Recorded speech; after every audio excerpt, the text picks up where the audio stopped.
Alright, what's going on, everybody? This is Chase fan number 9 here, and I'm coming at you with another video. Earlier today, as of this recording, it's almost 11:30 p.m. at night on what day? July 15th. We got lots of silly season news that came out today, and some of it is some stuff that I definitely wasn't expecting, especially, well, from the moment I woke up this morning, I was looking at the NASCAR news and I saw some surprising stories that I thought I'd share with you. Well, not until now. I was gonna do it earlier today, but I was busy with other things, but I'll do it now since I'm still up. But anyways, with that out of the way, we have some NASCAR silly season news to talk about. Two big moves that, well, none of us saw coming. Well, all I can say is, as far as Austin Cindric going to the Wood Brothers is concerned, it appears that plan has changed because he will now drive the number 2 for Team Penske next year in 2022. So as far as Brad Keselowski is concerned, well, it's the end of an era for him at that team, that's for sure. But anyways, here's what the article says, and I'll go from there. So here's what it says. Team Penske announced today that Austin Cindric, the defending Xfinity Series champion and the current points leader, will drive the famed number 2 Team Penske Ford Mustang in the Cup Series full-time starting in 2022. This comes after Cindric was previously announced to transition to Cup full-time next season, driving the number 21 for Wood Brothers Racing. Concurrently, former Cup Series champ Brad Keselowski will depart Team Penske at the end of the 2021 season to pursue other opportunities within the sport. Roger Penske then says Austin is a champion, has proven his abilities both on and off the track. The Cup Series is a big step for any rookie, but making this move now in conjunction with the introduction of the new next-gen car makes sense. He gained valuable experience this year competing in a handful of races at the Cup level, and he has shown that he belongs out there. Cindric has earned 12 Xfinity Series wins for Team Penske and currently leads the series point standings and tops in wins, top 10s, stage wins, and laps led. He also made 6 starts in the Cup Series in 2021, leading laps in 3 of those events. At COTA and Road America, Cindric qualified in the top 5, led laps in each race. He also led laps at the Daytona 500 while running in the top 10 for a majority of the race. Cindric will join teammates Ryan Blaney and Joey Logano to round out a strong NASCAR Cup Series lineup for Team Penske in 2022.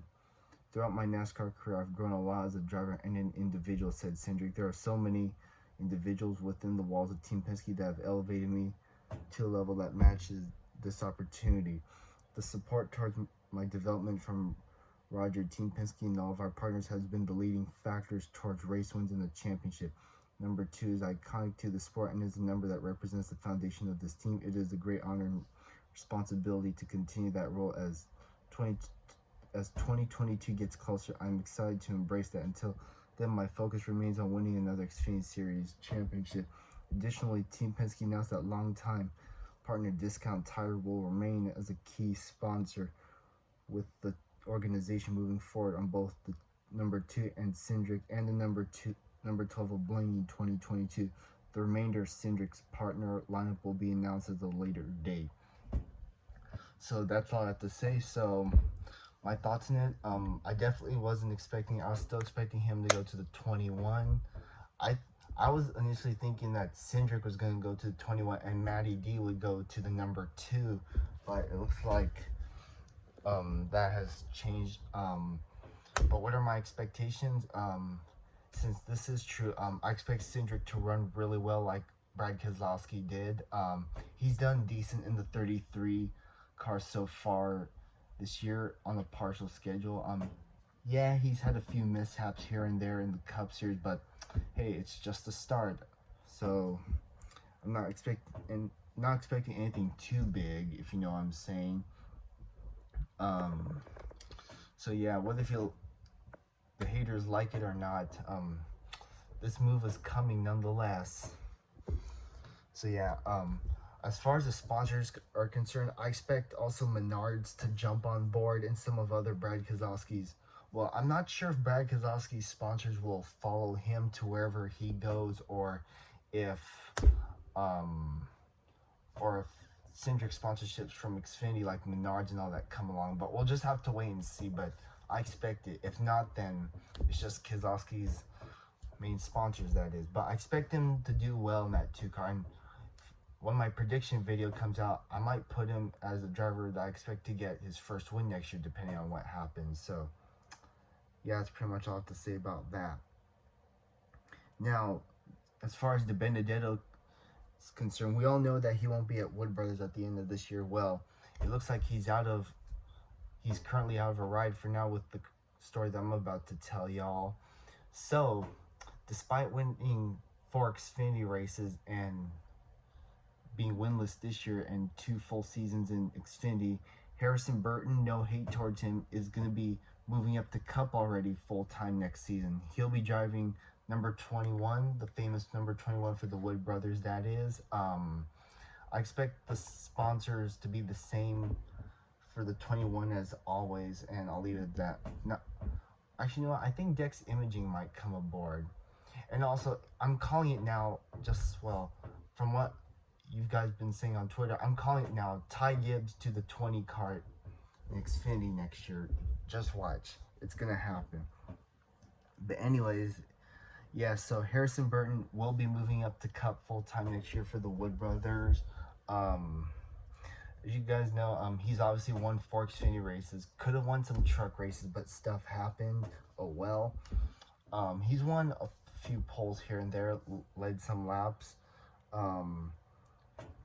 He's the son, obviously, of Jeff Burton and the cousin of Ward Burton as well. Let's see.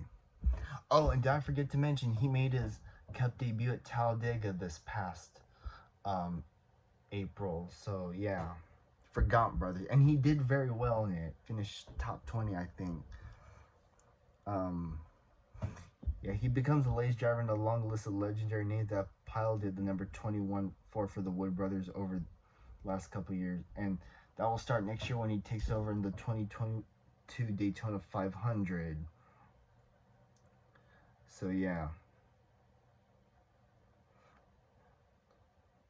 Yep, and of course, Wood Brothers is the oldest active race team out there. So, yeah. I'm not sure how Harrison's going to fare over there at Wood Brothers, but I kind of agree on the fact that he is kind of moving up to Cup too soon. Look, I like Harrison Burton, but I think they're moving him up too soon. They did it with Nemechek. I'm not too keen about this move, but alright, that's your move. Go for it. Not my problem, that's yours. I hope he can do well, not wreck the car so much. So, yeah. Now, with that said, what becomes of De Benedetto? There's so many opportunities.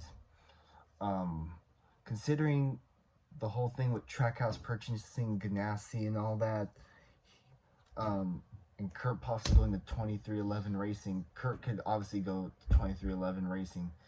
Chastain, well, he could go to Trackhouse if they let him, unless Kurt and Chastain switch it the way around. But my mom and I were talking about this earlier today about the whole thing. You know which team is currently open right now? Colleague Racing. And we all know Colleague Racing is going full-time Cup racing next year.